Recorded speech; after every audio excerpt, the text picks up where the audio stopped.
আবারও জীবন যুদ্ধে হেরে গেল এক যুবকের হৃদস্পন্দন। ব্রাউন সুগারের নেশা কেড়ে নিল তরতাজা এক যুবকের প্রাণ, এমনটাই জানান পরিবারের লোক। মৃত যুবকের নাম নিত্যানন্দ নম, বয়স 19 বছর। দীর্ঘদিন ব্রাউন সুগার সেবনের ফলেই এইচআইভি রোগে আক্রান্ত হয়ে মারা যায় সে। জানা যায় গত সোমবার প্রতিবেশী জাকির হোসেনের বাড়িতে সংজ্ঞাহীন অবস্থায় উদ্ধার করা হয় নিত্যানন্দ নমকে।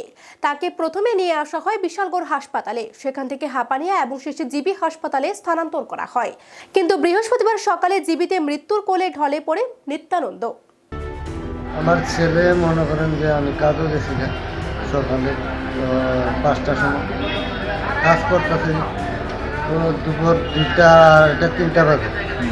তখন বাদ যাওয়ার সময় পেটের নিজের ক্ষুধা, মানে কাজ করে বাদ যাওয়ার সময় বা আমার স্ত্রী মানে খবর গিয়া কইছে যে আমার নিয়েও গিয়া দূরে মানে টাইকা নিয়ে মানে ইয়ে করতে দেখতে গাড়ি তাড়াতাড়ি নিয়ে আমার মনটা সাইড জ্বালাইছে।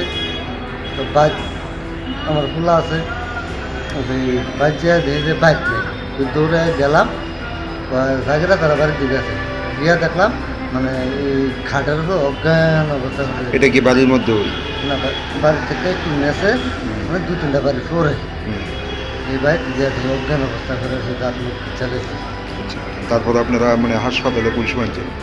হাসপাতালে মনে করেন ঠিক আছে সঙ্গে সঙ্গে? হ্যাঁ, এটা কি স্যার বইয়া থাকুন নি, আমি তো সঙ্গে সঙ্গেই আমি বিশালগড় আনছি, বিশালগড় থেকে আফেন্না নিয়েছি, আফেন্না থেকে দেখে নিয়েছি। জীবিত আনার পর মৃত্যু হিসেবে এই আস্তে আস্তে